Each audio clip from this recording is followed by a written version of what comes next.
Всем привет! Бүгін мен азында Яндекске міндім.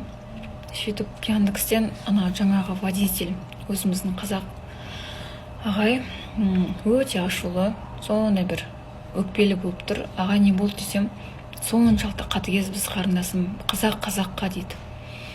Старогородқа вызов түсті, пробка дейді. Жете алмай кеттім дейді. Жаңағы заказ берген әйел отказ басшы деді кешігіп атқаным үшін. Всегда өте нашар комментарий жазды, жалобы жазды дейді. Яндекстегі рейтинг бағам 5-тен 3 балға түсіп кетті дейді. Енді қараңыз дейді маған. Қайтадан 5 балға көтеру үшін мен 2 апта жұмыс істеймін дейді. 2 апта уақытым кетеді дейді. Азынан кешке дейін қайт 5 балға жеткіземін дейді. Ол менің машинама мінген жоқ, ол мені көрген жоқ дейді.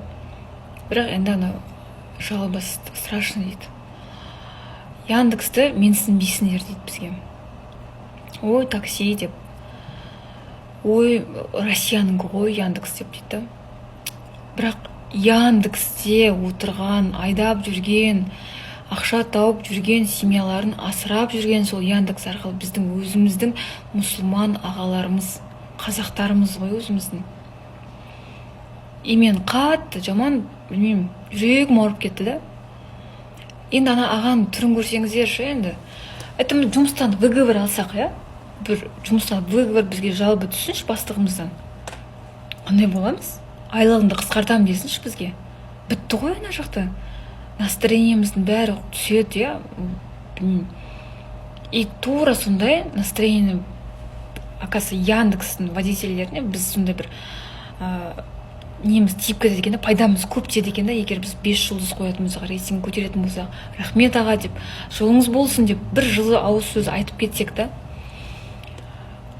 айналайын, любимые мои, ойланайықшы, пожалуйста. Мен Яндексті айдап жүрген, Яндекске мінген кездегі бір-біріміздің еңбегімізді бағалайық, бір-біріміздің осындай жалған дүниеде просто бір күнде бір 15 минутқа отырасыздар машинасына, 5 минутта барасыздар да түсесіздер, болды, одан кейін көресіздер ме, адамды көрмейсіздер ме.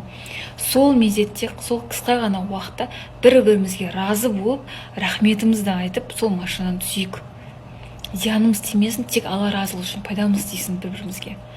5 жұлдыз комментарий аямайық. Сондай.